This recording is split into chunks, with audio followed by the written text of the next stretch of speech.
बाहर दो अंदर हैं, दो फिर आगे उनके 6 दासियां। आज के हिसाब से 10-10 हजार भी पगार पकड़ दो तो 60,000 में 6 दासियां रखी, 60,000 की दासियां रखी, 300 की कुंडी लगवा लो।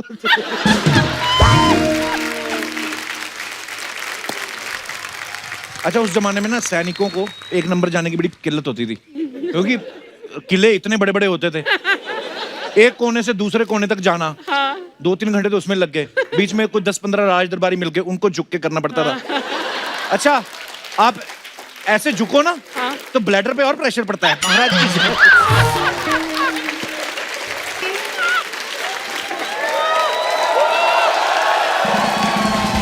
अच्छा, ये आजकल हिस्टोरिकल फिल्में बड़ी आ रही हैं। आपको तो पता है हिस्ट्री का सब्जेक्ट कैसा होता था? कैसा होता था? बहुत अच्छा होता था। आपको तो पता है कैसा होता था? बहुत अच्छा। नींद की गोली और हिस्ट्री का पेपर दोनों एक जैसा असर करते थे। मतलब अपना दिनेश नहीं है, ये किताब खोल के ना रजाई में घुस जाता था, फिर रट्टा मारता था।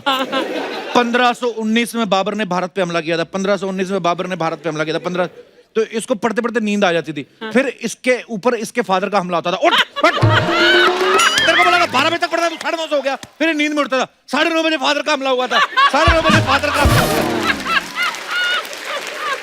फिर ये पेपर में लिख के आता था अगले दिन। बाबर का तो पता नहीं, फादर रात 9:30 बजे आया था। अच्छा, स्कूल में कई बच्चों को लगता है हिस्ट्री के पेपर में ना ज्यादा लिखा हो ना उसके बड़े नंबर मिलते हैं। जैसे अपना पांडे नहीं, ये तो गाने लिखा आता था शब्दों को बढ़ाने के लिए। एक बार इसको सवाल आया कि अकबर के बारे में 500 शब्दों में बयान करें। इसने पहली लाइन लिखी, अकबर मुगल शासक था। इसको बस इतना पता था, इतना पता था। वो भी क्वेश्चन में लिखा आया था कि मुगल शासक अकबर के बारे में बताए। इसने वहीं से पढ़ के लिख दिया अकबर मुगल वंश का शासक था। उसके बाद इसने गाने घुसेड़ने शुरू किए। फिर क्या लिख रहा है, अकबर, उन्हें शहनशाह अकबर और अजीमो शान शहनशाह कहा जाता था।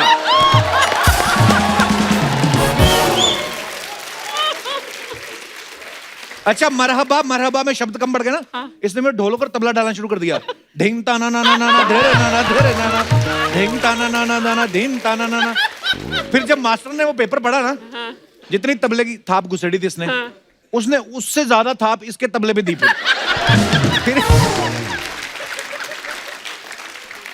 फिर ये 1 महीना अपने तबले पे पाउडर लगाता रहा।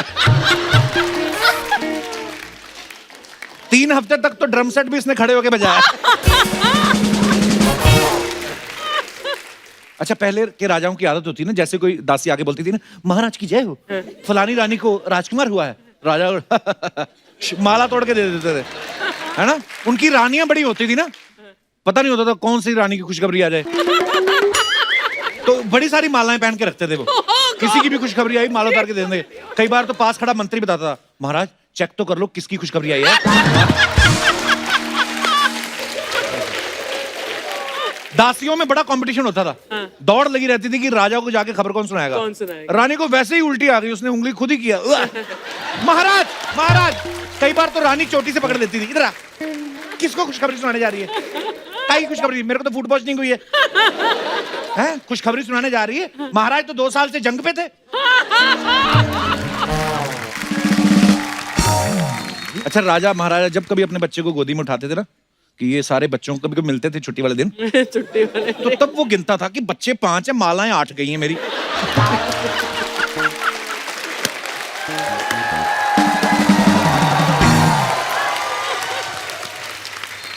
अच्छा, फिल्मों में दिखाते थे ना, एक दासी रानी के कक्ष के बाहर खड़ी रहती थी, रूम के बाहर ऐसे खड़ी रहती थी। जैसे राजा आता तो दूर से चिल्लाना शुरू कर देती, सावधान, महाराज धीराज, राजा महाराज पर पधार रहे हैं।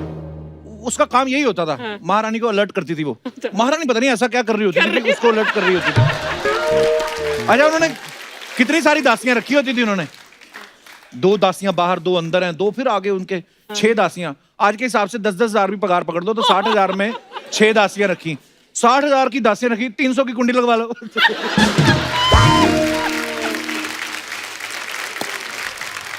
अच्छा, उस जमाने में ना सैनिकों को एक नंबर जाने की बड़ी किल्लत होती थी, क्योंकि किले इतने बड़े बड़े होते थे। एक कोने से दूसरे कोने तक जाना 2-3 घंटे तो उसमें लग गए, बीच में कुछ 10-15 राज दरबारी मिल गए, उनको झुक के करना पड़ता था। अच्छा, आप ऐसे झुको ना तो ब्लैडर पे और प्रेशर पड़ता है महाराज की।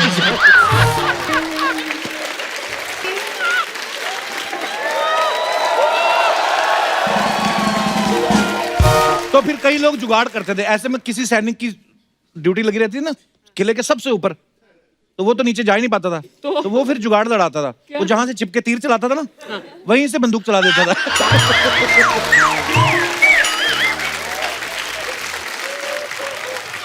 अच्छा, आजकल के टाइम पे पेंटिंग बनाना बड़ा आसान है। आप पहले फोटो खींचो, उसके बाद फोटो को देख के पेंटिंग बना दो।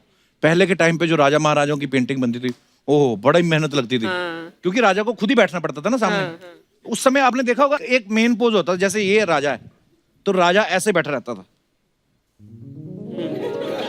क्योंकि अगर कोई राजा को बोल दे कि महाराज ऐसे बनानी है आपकी फोटो, तो राजा 6 घंटे बैठ ही नहीं सकता।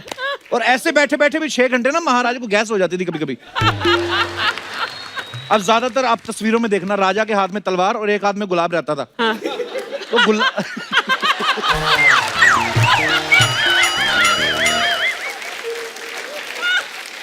तो वो जो गुलाब रहता था पोज के लिए थोड़ी ना होता था, वो राजा बीच बीच में खुद ही स्मेल करता रहता था।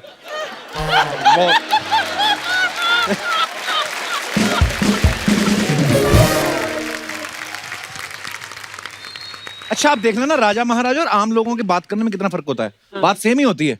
जैसे मैं आप लोग, अच्छा यू हैड योर डिनर, नहीं अभी तो रानी महारानी अलग है, आपने भोजन ग्रहण किया, बड़े बड़े लफ्ज इस्तेमाल करती है ना। जैसे 2 महिलाएं बात कर रही हैं, बेटा आपको पप्पू नहीं नजर आ रहा, बस लेटरिन गया है, इतनी सी बात। यही 2 महारानियां बात करेंगी तो उनकी बातें बदल जाती हैं। राजमाताएं जब इकट्ठी होती हैं, ऐ सल्तनत की वालिदा, कहाँ है आपके साहिबजादे? फिर उसकी माँ वाकया कैसे बयान करती है, शहनशाह हिंद सुल्ताने वादियां नजरे नूर इस वक्त अपनी तशरीफ से पखाने में जुल्मों सितम डाल रहे हैं। बात वही है।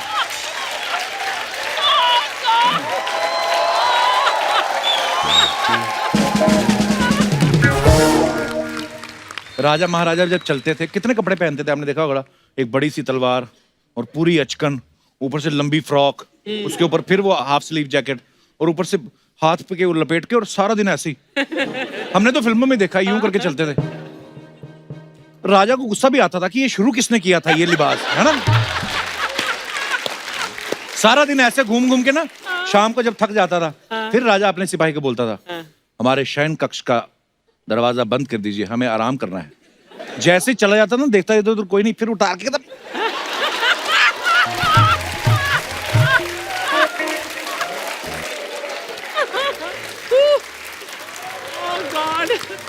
एक डिपार्टमेंट होता है पुरातत्व विभाग। ये लोग जो पुरानी जमीनें खोद के खोपड़ियां निकालते हैं, बताते हैं ये खोपड़ी कितने साल पुरानी है, किसकी खोपड़ी थी। अच्छा, ये लोग हजारों साल पुरानी खोपड़ियां निकाल के उसके बारे में बता देते हैं। पास में खड़ी बीवी इनकी, उसकी खोपड़ी में क्या चल रहा है ये नहीं बता पाते। देख लो आप। अच्छा, उस समय स्वयंवर भी होते थे राजा महाराजाओं के टाइम पे। तो कैसे कैसे स्वयंवर होते थे। राजा अपनी बेटी की शादी कर रहा है, कितने सारे राजाओं को बुलाता था वो। उनको टास्क दिए जाते थे कि मछली की आंख में तीर मारो, फिर आपको रानी मिलेगी। रानी बैठ के देखती रहती है। अच्छा, जो राजा मछली की आंख में तीर नहीं मार पाता था, वो फिर गुस्से में उसकी बाप की आंख में मार के जाता था। महाराज, कई राजकुमारियां बड़ी वो होती थी, वो खुले में कुश्ती करवाती थी, उसमें डबल बेइज्जती होती थी। एक तो मार पड़ी, ऊपर से शादी भी नहीं हुई। तो ऐसे में फिर जो कुश्ती जीत जाता था राजा और राजकुमारी को ले गया, उस पे फिर जो हार गया ना राजा, वो रात को हमला करता था। वो कहता था शादी मेरी नहीं हुई, स्वागत तेरी भी नहीं होने दूंगा। अच्छा, महाराजाओं को ना ये बड़ी आदत होती है सुनने की, महाराज की जय हो, है ना।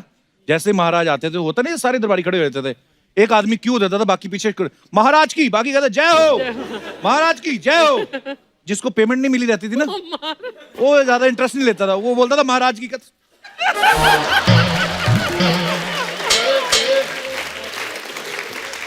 उसको पता हमारी तनख्वाह काय का महाराज। आज के टाइम पे तो मोबाइल वगैरह आ गए हैं ना, उस समय ये सब होता नहीं था। अगर दूसरे देश ने किसी ने हमला कर दिया, पहले लिख के भेजना पड़ता था। एक घुड़सवार जाता वहां, महाराज बहुत बुरा हो गया, काम खराब हो गया है, या फिर वो कबूतर के गले में रस्सी बांध के भेज देते थे। एक मैंने कहानी पढ़ी, एक राजा ने कबूतर पीट दिया। हाँ, कबूतर आया तो उसके गले में पर्ची थी, उसने खोल के देखा, फलाने देश का राजा आप पे हमला करने वाला है। राजा ने 4 थप्पड़ मारे कबूतर के। कहता जंग तो कल की खत्म भी हो चुकी है, वो तो मेरी 2 रानियां भी ले गए, तू अब आ रहा। उस समय महल में एक राज नर्तकी भी होती थी, आती ना महारानी, हाँ। जब महाराज को एंटरटेन करती थी। हाँ। अच्छा, महारानी देखो कितने खुले विचारों की होती थी। वो उनको पता था महाराज नृत्य देख रहे हैं, एंजॉय हो रहे हैं। आज के टाइम पे कोई आदमी, भाई साहब आप मंगवा के देखो नर्तकी, आप नर्तकी मंगवा के देखो, बीवी आएगी, बीवी नर्तकी की तो टांगे तोड़ेगी, पति की भी आंख फोड़ के जाएगी वो। आजकल जमाना खराब हो गया है।